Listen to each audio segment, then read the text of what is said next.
Tyler Webb pushed his cleaning cart down the crystalline corridor, listening to the wheels squeak against the polished floor. The sound echoed through the empty hallway, bouncing off walls that glowed with a soft blue light. It was 3 in the morning and this was his favorite time to work. No crowds, no important aliens rushing past, just him and his mop. He'd been working the night shift at the Draconis Palace for 2 years now. The pay wasn't great, but it was steady work and the aliens mostly left him alone. That was all Tyler really wanted. After bouncing around Earth doing dead-end jobs for years, this gig felt like a blessing. Clean the floors, empty the trash, fix the occasional broken light panel, and collect his paycheck. Simple. Peaceful. The alarm sirens destroyed that peace in an instant. Red lights flooded the corridor, spinning and flashing. Tyler's heart jumped into his throat as the sound blasted through the palace. He'd only heard these alarms once before, during a drill. This wasn't a drill. Heavy footsteps thundered toward him. Tyler quickly pushed his cart against the wall and pressed himself flat beside it. A dozen palace guards sprinted past, their reptilian faces twisted with fear. Their scales caught the red light, making them look like moving flames. Each guard carried weapons that hummed with energy, and their clawed feet scraped against the floor as they ran. Tyler held his breath until they passed. His hands were shaking slightly. Whatever emergency was happening, it was big. Really big. "The hatchling is missing again," one guard's voice crackled through a communicator as they disappeared around the corner. "Third time this week. The Empress is going to execute someone for this." Another voice responded, full of panic. "How does it keep getting out? We upgraded the security. We added more guards. It should be impossible." Their voices faded into the distance. Tyler stood there for a moment, his heart still pounding. A missing royal hatchling. That was bad. The dragons who ruled this planet treated their young like treasures. Losing one was probably the worst thing that could happen in the palace. But it wasn't his problem. Tyler was just the janitor. He grabbed his cart and continued toward the maintenance wing, his usual break spot. The alarms were still wailing, but they were distant now, echoing from other parts of the massive palace. The maintenance wing was quiet and dark. Tyler liked it that way. He parked his cart next to the wall and sat down on an old metal bench that creaked under his weight. The bench was ugly and uncomfortable, but it was his bench. He'd been taking his breaks here for 2 years. He pulled out his thermos and unscrewed the cap. The smell of coffee filled the small room, warm and familiar. Earth coffee was expensive this far from home, but Tyler allowed himself this one luxury. He took a sip, feeling the warmth spread through his chest. The palace was always cold, especially at night. The dragons liked it that way, but Tyler's human body didn't. He was halfway through his coffee when he heard it. A small sound like a bird chirping. Tyler froze. There were no birds in the palace. He looked around the dim room, squinting into the shadows. The sound came again, closer this time. He looked down at his feet. His heart stopped. A small dragon sat there, no bigger than a house cat. Its scales were silver, catching what little light existed in the room and making it shimmer like liquid metal. 2 enormous purple eyes stared up at him, unblinking. The creature's head tilted to one side, studying him with obvious curiosity. "Oh no," Tyler whispered, his voice barely audible. No. You're the missing one, aren't you?" The hatchling chirped again, a sweet sound that reminded Tyler of wind chimes. Then it moved, faster than he expected. Its tiny claws gripped his work pants, and it scrambled up into his lap with determined little movements. Tyler sat completely still, afraid to even breathe. The hatchling circled once in his lap, its claws catching on the fabric of his uniform but not quite scratching through. Then it circled again like a cat finding the perfect spot. Finally, it settled down with a long, contented sigh that seemed too big for such a small creature. Tyler's mind raced. This was bad. This was really, really bad. Dragons were royalty on this planet. They weren't pets. They weren't friends. They were rulers and humans were just workers. Touching one without permission was probably illegal. Maybe even punishable by death. But the hatchling was purring now. The sound vibrated through Tyler's whole body, deep and rumbling like distant thunder. It was actually kind of nice. "Okay," Tyler said softly, trying to keep his voice calm even though his heart was hammering. "We're just going to sit here very quietly until someone finds us. Don't move. Don't make noise. And please don't tell anyone. I'm absolutely terrified right now." The hatchling's purring got louder. One tiny claw reached out and gently touched Tyler's hand where it rested on his knee. The gesture seemed almost affectionate. Tyler closed his eyes. His coffee was getting cold in the thermos beside him. The alarms were still going off somewhere in the palace. and he was sitting in a maintenance closet with a stolen royal dragon baby in his lap. His quiet life was definitely over. 20 minutes crawled by like hours. Tyler didn't move. His legs started to go numb, and his back ached from sitting so rigidly, but he didn't dare shift position. The hatchling had fallen asleep, its small body rising and falling with each breath. Every few seconds it would make a small squeaking sound like it was dreaming. Then Tyler heard them coming. Multiple footsteps, moving fast and purposeful. The maintenance wing door slammed open so hard it bounced off the wall. 6 guards burst into the room, weapons raised and glowing with deadly energy. They spread out in formation, surrounding Tyler's bench in seconds. Every weapon pointed directly at him. Tyler slowly raised his hands, trying not to jostle the sleeping hatchling. "Don't shoot," he said quickly, his voice cracking slightly. "Please don't shoot. I didn't take it. I swear I didn't take it. It just showed up and climbed into my lap. I've been sitting here trying not to move because I didn't want to hurt it." The head guard stepped forward. He was massive, easily 8 feet tall, with dark green scales and eyes like yellow fire. His name tag read Vex, in both Draconi symbols and English letters. He looked at Tyler like he was examining an insect. "Step away from the air," Vex commanded. His voice was deep and cold, like stones grinding together. "I'm trying not to wake it," Tyler explained, his words tumbling out fast. "It's sleeping and I thought maybe if I moved too fast it might get scared or hurt itself or—" Vex reached out with one clawed hand toward the hatchling. The moment his claws got within inches of the small dragon, everything went wrong. The hatchling's eyes snapped open. Those big purple eyes locked onto Vex's approaching claws, and the creature opened its mouth. The shriek that came out was piercing, painful, and so loud that Tyler's ears rang. Every guard in the room flinched backward. The hatchling didn't just scream. It burrowed into Tyler's chest, trembling violently, making distressed chirping sounds between its shrieks. Tyler's body moved before his brain caught up. His hands curved protectively around the small creature, and he found himself making soothing sounds without thinking about it. Hey, it's okay. Shh, little one. It's okay. These guys aren't going to hurt you. They're here to take you home. They're the good guys." The hatchling quieted at his voice. It still trembled against his chest, but the shrieking stopped. It looked up at him with those enormous eyes, and Tyler felt something twist in his chest. The poor thing was scared.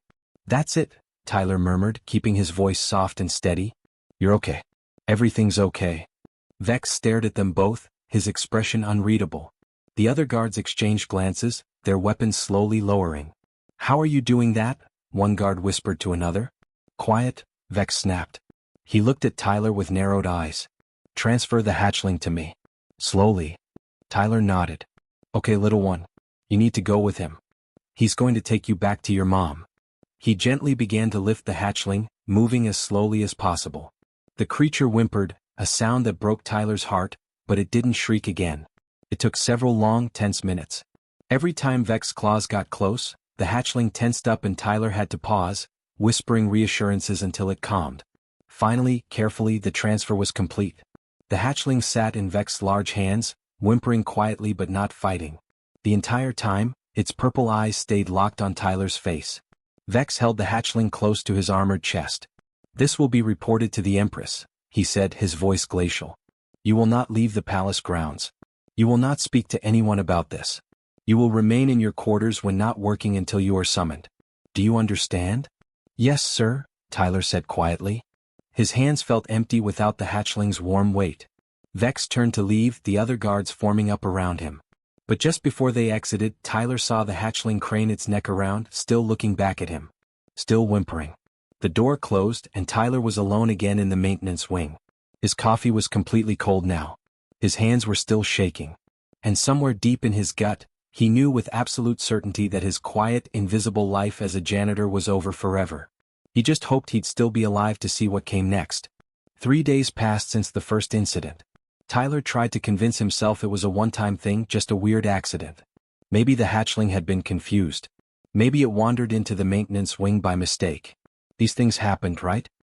He kept his head down, did his work, and tried not to think about those purple eyes staring back at him as the guards carried the hatchling away.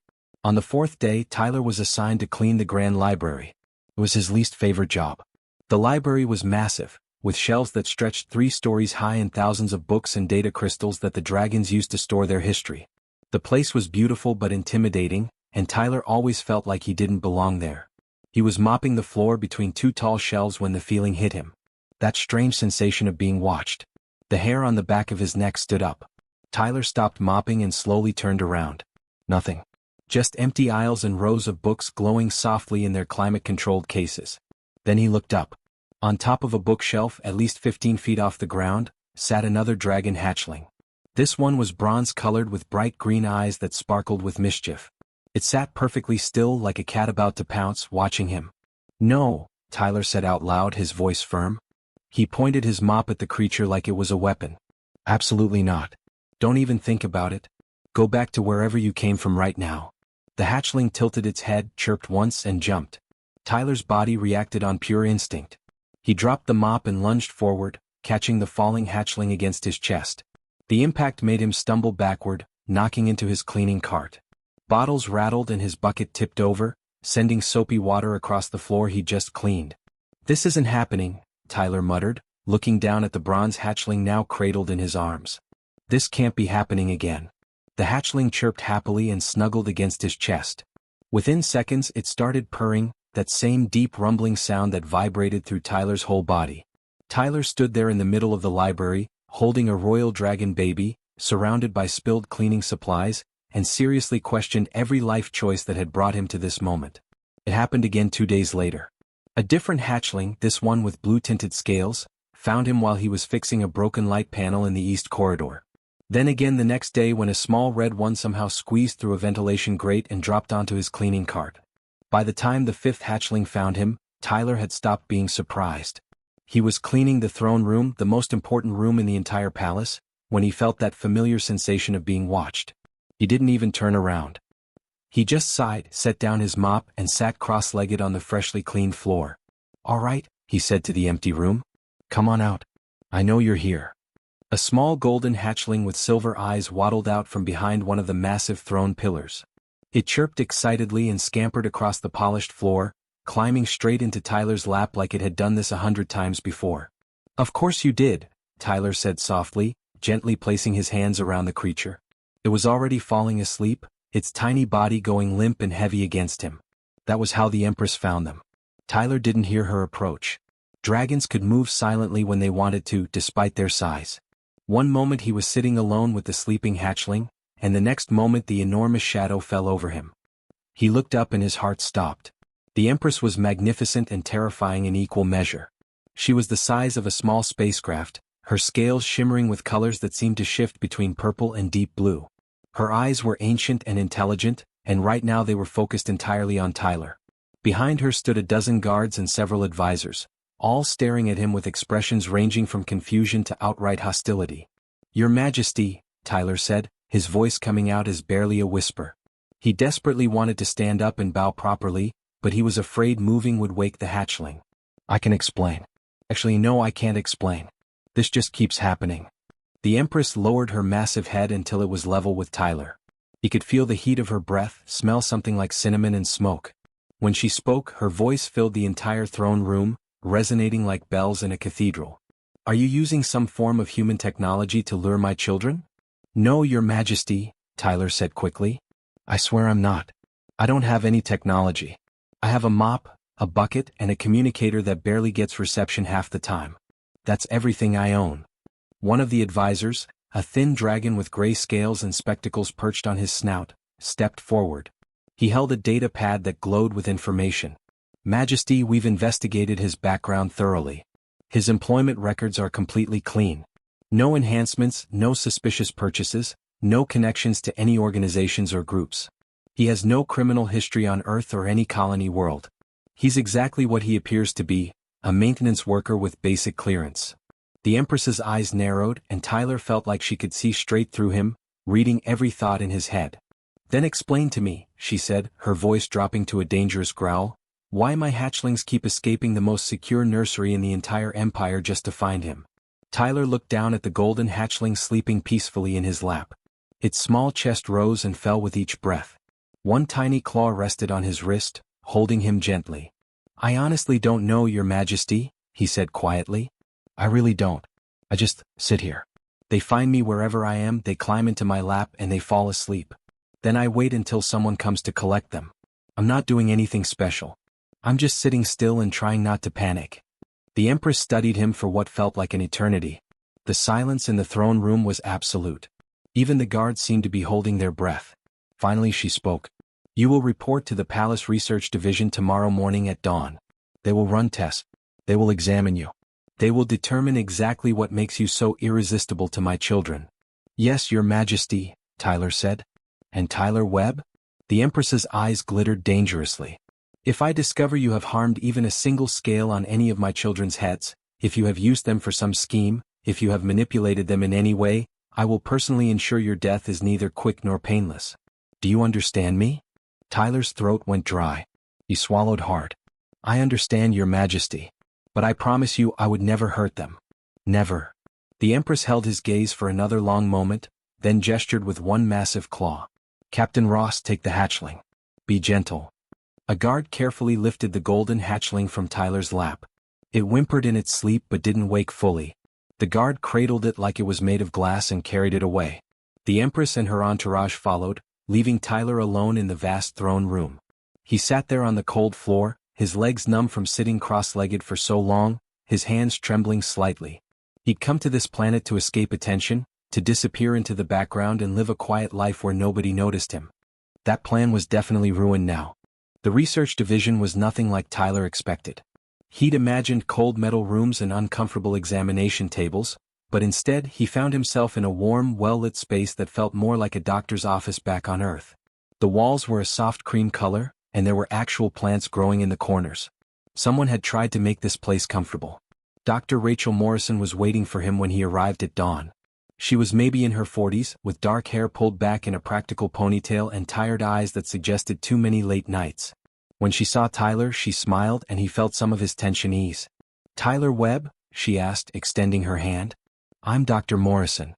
I'm one of only 3 human xenobiologists working in the entire Draconis Empire, and I have to say, this is the first time I've ever been asked to study another human. Tyler shook her hand. Is that good or bad? It's fascinating, Rachel said, gesturing for him to follow her deeper into the lab.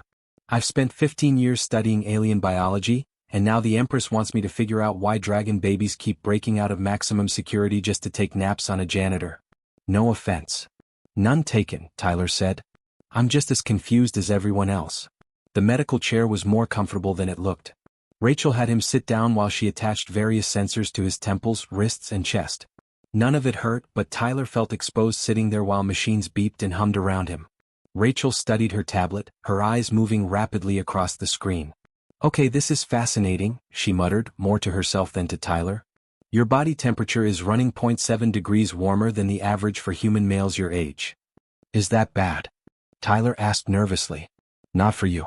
You're perfectly healthy. But here's the interesting part. That puts you exactly in the thermal comfort zone for dragon hatchlings.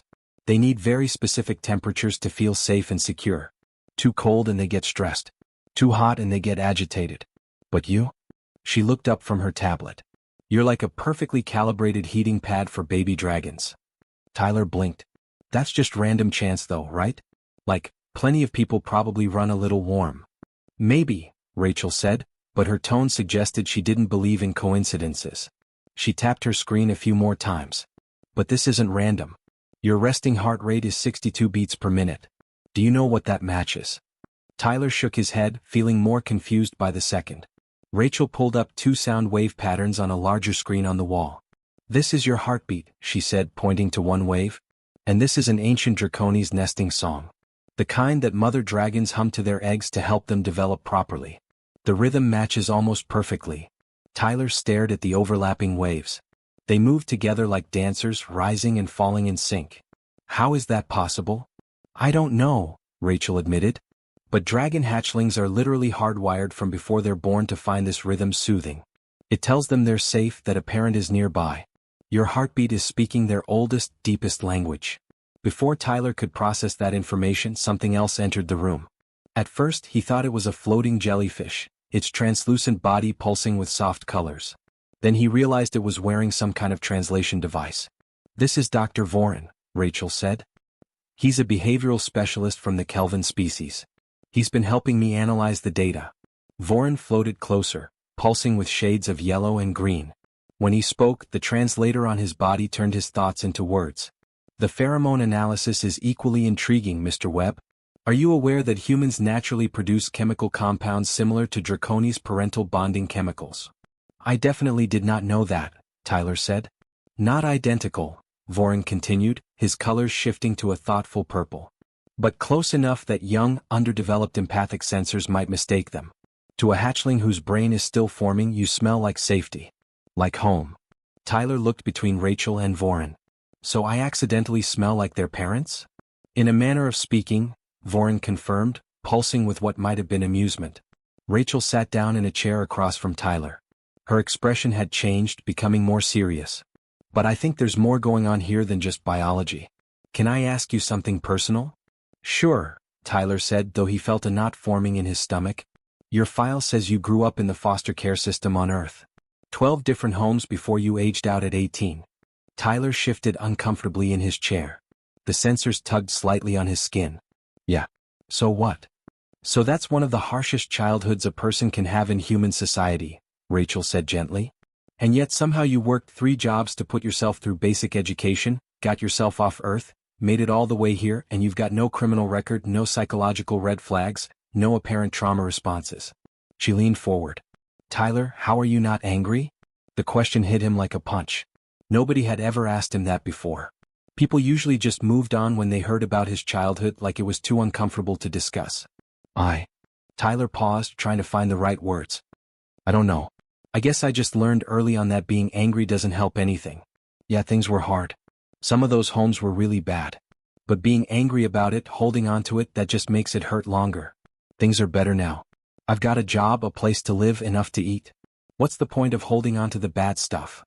Voren suddenly pulsed bright blue, so bright that Tyler had to squint. Rachel smiled. That's it, she said. That right there. What? Tyler asked. Your emotional signature, Voren explained, floating in an excited circle. Mr. Webb, you emit almost no threat response. No anxiety spikes. No underlying aggression. In a galaxy where every species evolved as either predator or prey, humans evolved as both. You're apex predators from a death world, capable of incredible violence. But some humans, like yourself, learn to exist in a state of pure calm. Not passive, that's different. Calm. Active, aware, but fundamentally peaceful. Rachel nodded. The hatchlings sensed this, Tyler. Their empathic abilities are still developing, so they can't understand complex emotions yet. But they can feel the basic ones. Fear, anger, hunger, threat. And in you, they feel none of that. In their developing minds, you are literally the safest thing they have ever encountered. Tyler sat there processing this information. So I'm like this because I'm not angry about having a terrible childhood? You're like this because despite everything that happened to you, Rachel said softly, you chose to be gentle. You chose not to let the world make you hard. That's not common, Tyler. Not anywhere in the galaxy. Most species, most individuals, they build walls. They develop defenses. They let pain turn into armor. She gestured at the readings on her screen. But you didn't. You stayed soft. And that softness, that gentleness, that's what the hatchlings are responding to. Tyler looked down at his hands. They were just normal hands. Calloused from work, a bit rough around the edges, nothing special. But apparently, to baby dragons, they felt like the safest place in the universe. So what happens now? He asked quietly. Rachel and Voren exchanged a look. Now, Rachel said, we present these findings to the Empress. And then, Tyler, I think your life is about to change in ways you can't imagine. The pounding on Tyler's door came at 2 a.m. He jerked awake, his heart racing, disoriented in the darkness of his small quarters. The pounding came again, harder this time, urgent and demanding. Tyler Webb. Open this door immediately. He stumbled out of bed, still half asleep, and opened the door. 4 royal guards stood there, their faces grim. Before Tyler could ask what was happening, they grabbed his arms. You need to come with us. Now. Wait, what's going on? Did I do something wrong? Tyler tried to pull back, but their grips were firm. The Empress has summoned you. It's an emergency. They didn't give him time to change. Tyler was still in his sleep clothes, old sweatpants and a faded t-shirt from Earth, as they rushed him through the palace corridors. The guards moved fast, practically dragging him along. Other palace staff pressed themselves against the walls as they passed, their faces filled with worry. They arrived at the medical wing, a part of the palace Tyler had never seen before. The hallways here were wider, brighter, filled with the hum of advanced medical equipment. The air smelled sterile and cold. The Empress stood outside a sealed chamber door. She was alone, without her usual entourage of advisors and attendants. When she turned to look at Tyler, he froze. For the first time since he'd met her, the Empress looked afraid. Her ancient eyes, usually so sharp and commanding, were red and swollen. She'd been crying. "Your Majesty," Tyler said, his voice coming out as a whisper. "What's happened?" "My youngest," the Empress said, her voice rough with emotion. "The heir to the throne. She has nest separation syndrome." Tyler felt his stomach drop. He'd heard the other workers talking about that condition. It happened sometimes with royal hatchlings, a psychological illness where they rejected all comfort, all food, all contact. Hatchlings with nest separation syndrome usually died within a week. "Your Majesty, I'm not a doctor," Tyler started. "I don't know anything about medicine or... My doctors have failed." The Empress's voice cracked, breaking on the last word. "She's dying, Tyler. My baby is dying. She won't eat. She won't sleep. She won't respond to anyone. We've tried everything. Every specialist in the Empire has examined her. Nothing works." The Empress took a shaky breath, and Tyler saw tears rolling down her scaled face. "I am begging you. Please try. You're my last hope." Tyler had never heard royalty beg. The sound of it, the raw desperation in her voice, made his own eyes burn with tears. "Of course, Your Majesty," he said. "I'll try. I'll do whatever I can." The Empress nodded and activated the chamber door. It slid open with a soft hiss. "She's in there. The medical staff will monitor from outside, but I've ordered them not to interfere unless absolutely necessary. Whatever you do, do it." Tyler stepped into the chamber. The door sealed behind him with a sound of finality. The room was warm, almost uncomfortably so. In the center sat a nest made of heated crystals that glowed with soft orange light. And in that nest lay the smallest dragon hatchling Tyler had ever seen. She was emerald green, her scales dull and lifeless. Her tiny body trembled constantly, violent shakes that seemed to rack her from head to tail. Her eyes were open but unfocused, staring at nothing. Each breath she took sounded labored and painful. "Hey there, little one," Tyler said softly, approaching slowly. He kept his voice gentle and calm, though his heart was pounding. The hatchling didn't respond. She didn't even seem to hear him. Tyler knelt beside the nest and carefully reached out to stroke her scales. They felt cold despite the heated crystals surrounding her. Still no response. The hatchling just kept trembling, kept staring at nothing. He thought about everything Dr. Morrison had told him. About his heartbeat, his warmth, his calm. If those things worked for the other hatchlings, maybe they could work for this one too. Very gently, Tyler slid his hands under the small body and lifted the hatchling from her nest. She weighed almost nothing, light as a bird. He settled back against the wall and arranged her carefully in his lap, cradling her against his chest. Then he began to hum. It was an old song, one his first foster mother had sung to him when he was 6 years old and scared of thunderstorms. He'd been in her home for only 3 months before she got sick and he had to leave, but he remembered that song. He'd forgotten most of the words over the years, but the melody stayed with him, buried deep in his memory. The hatchling's trembling slowed just a fraction. Tyler kept humming, rocking slightly back and forth. He let his body heat seep into her cold scales. His heartbeat thumped steadily against her small form, 62 beats per minute, matching the ancient rhythm of dragon nesting songs. Minutes passed. Then an hour. Tyler's legs went completely numb from sitting still, and his back ached from being pressed against the wall, but he didn't move. He didn't dare. He just kept humming, kept rocking, kept being present with this dying baby who needed him. Through the observation window, Tyler could see the Empress watching. Tears streamed down her face, but she stayed silent, just watching her youngest child lying in a human's arms. The hatchling's breathing began to even out. The violent trembling faded to small shivers, then stopped entirely. She shifted in Tyler's lap, a tiny movement, and curled closer to his warmth. Tyler switched to another song, something his third foster mother used to play on an old radio. Then another and another, cycling through every lullaby and soft melody he could remember from a childhood that hadn't been kind but had somehow, against all odds, taught him how to be gentle. Dawn light began to filter through the chamber's windows. Tyler's voice was getting hoarse, but he didn't stop. The hatchling stirred, her dull eyes focusing for the first time. She looked up at Tyler's face. A medical drone floated down from the ceiling, extending a small feeding tube with liquid nutrients. The same feeding tube that the hatchling had rejected for 4 days straight. Tyler held his breath. The hatchling's mouth opened. She accepted the food. Tyler heard a sob from outside the observation window. The Empress had her face in her hands, her whole body shaking with relief. The chamber door opened and the Empress entered. She moved slowly, carefully, like she was afraid of breaking the fragile peace. When she spoke, her voice was filled with wonder. "You saved her life." Tyler looked down at the hatchling, now eating properly for the first time in days. "I just sat here, Your Majesty. I just hummed some old songs." "No," the Empress said, kneeling beside him so her massive head was level with his. "You did so much more than that. You gave her something my people had forgotten how to give. You gave her unconditional gentleness. You asked nothing in return, expected nothing. You just cared." The hatchling finished eating and yawned, showing tiny needle-sharp teeth. She curled back against Tyler's chest and closed her eyes, finally sleeping peacefully. The Empress reached out with one claw and very gently touched Tyler's shoulder. "Thank you," she whispered. "Thank you for saving my child." Tyler felt tears running down his own face now. "You're welcome, Your Majesty."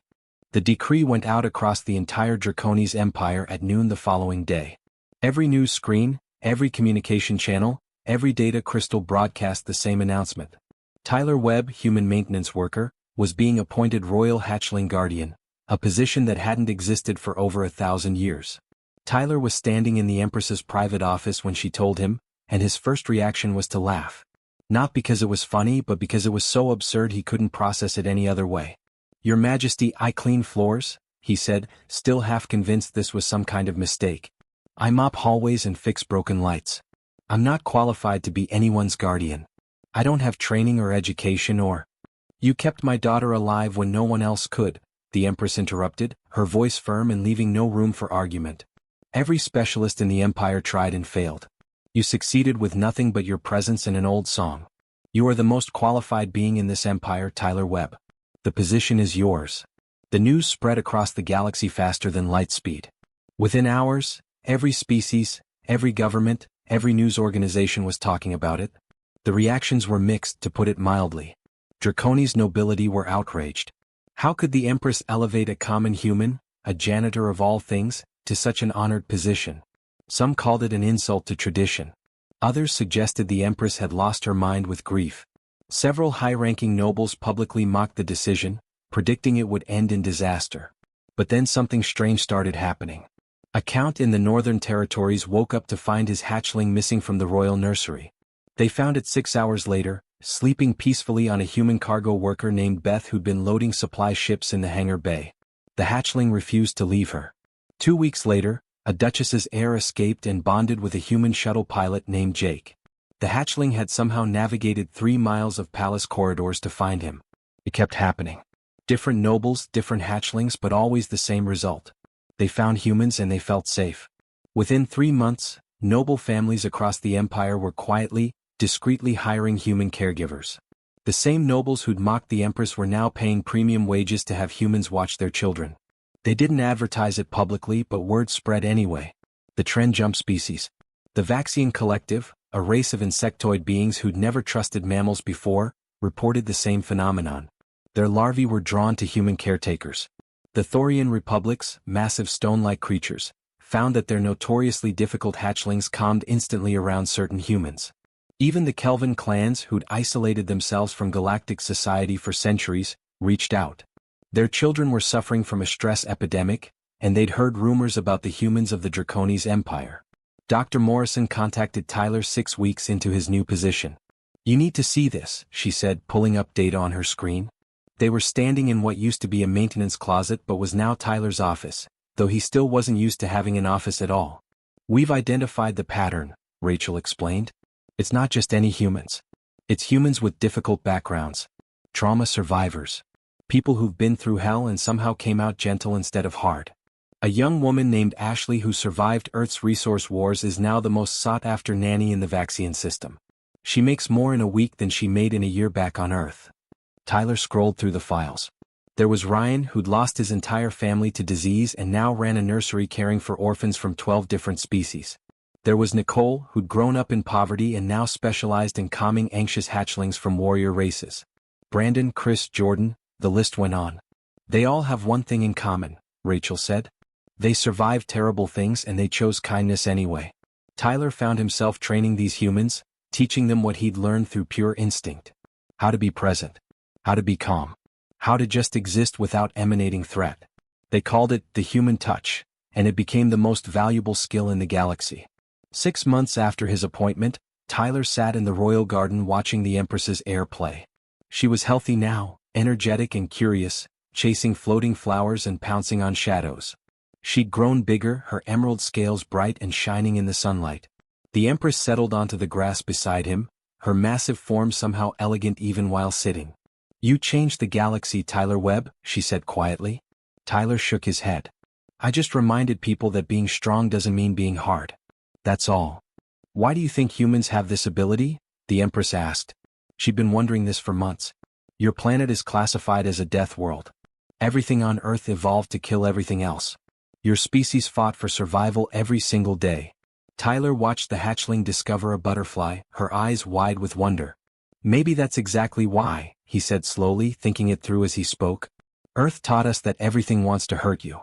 The weather, the animals, the plants, even other humans sometimes. So the bravest thing you can do, the most defiant thing, is to be gentle anyway. To choose kindness when cruelty would be so much easier." The Empress was quiet for a long moment. "Your species puzzles everyone, Tyler. The galaxy classifies you as apex predators, yet you cry at sad stories. You evolved through constant violence, yet you dedicate your lives to healing and helping. You're walking contradictions." Tyler smiled. "Yeah, we kind of are." A messenger drone floated down, projecting a hologram. Another request. A Thorian admiral's hatchling was rejecting all caregivers. Could Tyler recommend someone?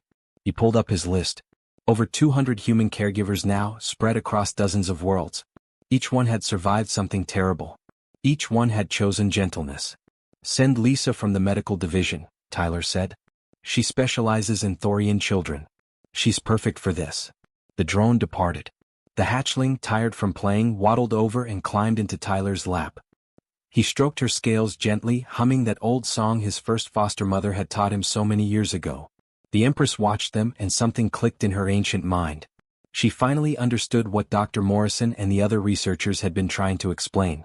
Humanity's greatest strength wasn't their famous endurance or their adaptability or even their intelligence. It was something simpler and more profound. It was their capacity to make anyone, even a dragon, feel completely safe. And in a galaxy built entirely on strength and survival and power, that might be the most revolutionary thing of all.